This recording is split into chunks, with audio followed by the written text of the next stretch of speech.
Assalamualaikum warahmatullahi wabarakatuh. Kami dari kelompok 4 Administrasi Penjualan kelas 3B D3 Administrasi Bisnis. Kami akan menjelaskan mengenai prosedur penjualan kredit. Sebelum menjelaskan mengenai penjualan kredit, saya mewakili teman-teman saya akan memperkenalkan anggota dari kelompok 4. Untuk yang pertama, yaitu saya sendiri, Agnes Dwi Herbian, absen 1, lalu Farah Rahmania, absen 8, Muhammad Elwinadi, absen 17, Puji Panglipur, absen 21, dan yang terakhir, Rifki Wahyu, absen 23. Baik, selanjutnya untuk yang pertama saya akan menjelaskan mengenai prosedur penjualan kredit pada PT Hajat Abadi Cabang Ambon yang bergerak di bidang penjualan kendaraan bermerek Yamaha. Sebelum saya menjelaskan mengenai alur prosedurnya, untuk yang pertama, perlu kita ketahui bahwa penjualan kredit itu sendiri merupakan penjualan yang dilakukan secara non-tunai. Dalam hal ini, laba yang diharapkan adalah lebih besar daripada penjualan yang dilakukan secara tunai. Untuk selanjutnya, mengenai alur prosedur dari penjualan kredit PT Hajat Abadi Cabang Ambon, dapat kita lihat untuk yang pertama pada bagian order penjualan, di mana menerima order pelanggan, dan bagian order penjualan menyetujuinya. Selanjutnya membuat daftar pesanan barang yang sebanyak 3 rangkap. Untuk yang daftar pesanan barang rangkap pertama atau yang berwarna putih disimpan di bagian order penjualan berdasarkan nomor. Untuk lembar kedua atau yang berwarna pink diserahkan ke bagian gudang, dan untuk yang lembar ketiga atau yang berwarna hijau diserahkan ke bagian kredit. Dan berdasarkan daftar pesanan barang lembar ke-1, kemudian bagian order penjualan membuat surat jalan sebanyak 3 rangkap. Untuk yang lembar pertama atau yang berwarna putih, dia arsip pada bagian order penjualan berdasarkan nomor. Lembar kedua atau yang berwarna pink diserahkan ke bagian gudang, dan untuk yang lembar ketiga atau yang berwarna hijau diserahkan ke pelanggan. Selanjutnya, pada bagian kredit berdasarkan daftar pesanan barang lembar ketiga yang diterima dari bagian order penjualan, selanjutnya melakukan pemeriksaan status kredit. Setelah itu, daftar pesanan barang juga dari bagian kredit memberikan otorisasi kredit. Apabila telah selesai dilakukan pemeriksaan status kredit dan memberi otorisasi kredit, daftar pesanan barang lembar ketiga atau yang berwarna hijau diserahkan kembali ke bagian order penjualan dan disimpan, diarsipkan berdasarkan nomor. Kemudian, dari bagian gudang yang menerima daftar pesanan barang lembar kedua dan juga surat jalan lembar kedua dari bagian order penjualan, setelah itu akan menyiapkan barang yang dipesan pelanggan. Nah, jadi di sini bagian gudang menyiapkan barang yang telah dipesan oleh pelanggan. Setelah itu, menyerahkan barang dan daftar pesanan barang lembar kedua dan juga surat jalan lembar kedua ke bagian pengiriman. Berdasarkan surat jalan lembar kedua, dicatat ke dalam kartu gudang yang telah disediakan oleh bagian gudang. Bagian gudang juga menerima surat pengantar barang lembar keempat atau yang berwarna kuning dari bagian pengiriman dan diarsip berdasarkan nomor. Selanjutnya, untuk bagian pengiriman, menerima lembar kedua daftar pesanan barang dan juga surat jalan lembar kedua dan barang order dari bagian gudang. Selanjutnya, membuat surat pengantar barang sebanyak 5 rangkap. Dari situ untuk rangkap pertama, kedua, ketiga, dan daftar pesanan barang lembar kedua, serta surat jalan lembar kedua diserahkan ke bagian penagihan. Dan juga menyerahkan barang kepada pelanggan. Untuk lembar kelima, disimpan di arsip berdasarkan nomor dan juga Untuk yang lembar keempat diberikan ke bagian gudang tadi, yang akhirnya disimpan berdasarkan nomor juga oleh bagian gudang. Setelah itu, dari bagian penagihan yang menerima surat pengantar barang lembar ke-1, kedua, ketiga, daftar pesanan barang lembar kedua, dan surat jalan lembar kedua dari bagian pengiriman. Untuk surat pengantar barang lembar ke-1, kedua, diserahkan ke bagian akuntansi. Untuk surat pengantar barang lembar ketiga, surat jalan lembar kedua, dan daftar pesanan barang lembar kedua diarsip berdasarkan nomor oleh bagian penagihan.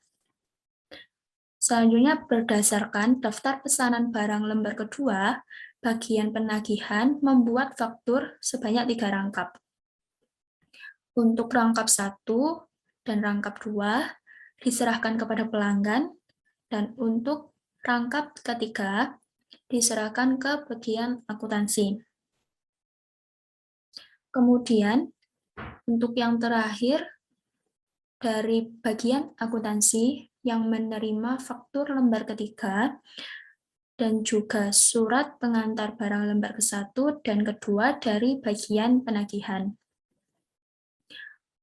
Untuk faktur, surat pengantar barang lembar ke-1 dan kedua disimpan berdasarkan nomor. Selanjutnya, atas berdasarkan surat pengantar barang lembar kedua, bagian akuntansi membuat surat penagihan sebanyak 2 rangkap. Untuk yang rangkap pertama diserahkan ke pelanggan, dan untuk rangkap kedua atau yang berwarna pink diarsip berdasarkan nomor pada bagian akuntansi. Jadi penjelasan dari prosedur penjualan kredit PT Hajat Ambon, PT Hajrat Abadi Cabang Ambon adalah seperti itu. Dan untuk penjelasan selanjutnya akan dijelaskan oleh rekan saya, yaitu Farah Ramania. Baik Agnes, terima kasih. Selanjutnya saya akan menjelaskan mengenai 5W plus 1H. Untuk W yang pertama yaitu what. Apa nama aktivitas yang dilakukan? Aktivitas yang dilakukan yaitu penjualan kredit yang memiliki 6 subaktivitas, yaitu yang pertama, bagian order penjualan menerima pesanan dari pelanggan dan membuat daftar pesanan barang serta surat jalan. Untuk yang kedua yaitu bagian kredit melakukan pemeriksaan status kredit dan memberikan otoritas kredit. Yang ketiga yaitu bagian gudang menyiapkan dan menyerahkan barang ke bagian pengiriman serta mencatat pada kartu gudang. Yang keempat yaitu bagian pengiriman yang membuat surat pengantar barang dan mengirimkan barang kepada pelanggan. Yang kelima yaitu bagian penagihan, yaitu bagian yang membuat faktur. Untuk yang terakhir yaitu bagian akuntansi, bagian yang membuat surat penagihan. Untuk W yang kedua yaitu why. Mengapa prosedur penjualan kredit dibuat? Yaitu agar kegiatan penjualan ini terstruktur dengan baik di setiap prosesnya. Seperti yang pertama, bagian order penjualan menerima pesanan dari pelanggan dan membuat daftar pesanan barang serta membuat surat jalan. Yang kedua yaitu bagian kredit melakukan pemeriksaan status kredit dan memberikan otoritas kredit. Bagian yang ketiga yaitu bagian gudang, menyiapkan dan menyerahkan barang ke bagian pengiriman serta mencatat pada kartu gudang. Yang keempat yaitu bagian pengiriman, yaitu membuat surat pengantar barang dan mengirimkan barang kepada pelanggan. Yang kelima yaitu bagian penagihan, bagian yang membuat faktur. Dan yang terakhir yaitu bagian akuntansi, bagian yang membuat surat penagihan. Where, di mana aktivitas tersebut dilakukan, yaitu pada PT Hajrat Abadi Cabang Ambon. Pada bagian yang pertama, bagian order penjualan, yang kedua bagian kredit, yang ketiga bagian gudang, yang keempat bagian pengiriman, yang kelima bagian penagihan, dan yang terakhir bagian akuntansi. Kapan waktu pelaksanaan kegiatan penjualan tersebut? Yaitu ketika PT Hajrat Abadi Cabang Ambon beroperasi dan adanya pembeli yang melakukan transaksi pembelian secara kredit. Untuk gue yang terakhir yaitu Wu. Siapa saja yang terlibat dalam aktivitas tersebut, yaitu yang pertama pelanggan dan bagian order penjualan, yang kedua bagian order penjualan dan bagian kredit, yang ketiga bagian order penjualan dan bagian gudang, yang keempat bagian pengiriman dan bagian gudang, yang kelima bagian pengiriman dan bagian penagihan, dan yang terakhir yaitu bagian penagihan dan bagian akuntansi. How? Bagaimana langkah-langkah untuk mewujudkan tujuan aktivitas tersebut, yaitu sama halnya seperti dengan prosedur pelaksanaan penjualan kredit. Apabila prosedur tersebut dilakukan dengan baik dan tepat, maka tujuan dari aktivitas tersebut dapat tercapai. Selanjutnya akan dijelaskan oleh teman saya Rifki. Baik, terima kasih Farah. Selanjutnya saya akan menjelaskan mengenai dokumen-dokumen yang dibutuhkan dalam flowchart tersebut. Nah, yang pertama ada daftar pesanan barang. Apa sih daftar pesanan barang? Daftar pesanan barang adalah dokumen yang digunakan untuk mencatat aktivitas pemesanan barang yang dilakukan oleh supplier atau penjual. Nah, pada flowchart tersebut daftar pesanan barang dibuat oleh bagian order penjualan. Nah, bagian order penjualan ini membuat sebanyak 3 rangkap. Nah, untuk rangkap 1 berwarna putih disimpan pada bagian order penjualan. Nah, yang kedua berwarna pink diberikan kepada bagian gudang sebagai dasar penyiapan barang yang telah dipesan oleh pelanggan. Yang ketiga berwarna hijau. Nah, berwarna hijau ini diberikan kepada bagian kredit sebagai dasar dalam pemeriksaan kredit kepada pelanggan. Nah, selanjutnya dari surat daftar pesanan barang yang berwarna putih, bagian order penjualan membuat surat jalan. Apa sih surat jalan?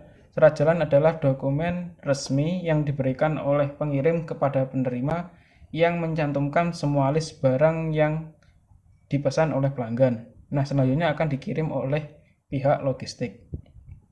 Nah, bagian order penjualan ini membuat surat jalan sebanyak 3 rangkap. Yang pertama berwarna putih, yang kedua berwarna pink, dan yang ketiga berwarna hijau. Nah, untuk yang berwarna putih ini diarsipkan kembali pada bagian order penjualan. Nah, untuk yang kedua yang berwarna pink diberikan kepada bagian gudang sebagai dasar dalam penyiapan barang yang telah dipesan oleh pelanggan. Dan yang tiga yang terakhir yang berwarna hijau akan diberikan kepada pelanggan. Nah, untuk selanjutnya dokumen-dokumen yang diperlukan akan dijelaskan oleh teman saya yaitu Aldi. Baik, terima kasih Rifki. Selanjutnya saya akan menjelaskan tentang kartu gudang. Kartu gudang adalah sebuah kartu atau lembaran yang berisi catatan tentang pembelian, return barang, penjualan, dan lainnya. Sehingga melalui kartu-kartu tersebut lebih mudah mengelola jumlah stok atau persediaan barang dan memaksimalkan inventory control. Kartu gudang ini dibuat di bagian gudang. Selanjutnya yaitu surat pengantar barang atau SPB. Surat pengantar barang adalah surat yang dibuat dengan maksud dan tujuan agar pembeli mempunyai persiapan untuk penerimaan barang tersebut. Karena sangat mungkin apabila barang pesanan tersebut memerlukan tempat penyimpanan khusus. Surat pengantar barang ini dibuat oleh bagian pengiriman. Baik, selanjutnya akan dilanjutkan oleh rekan saya yaitu Puji.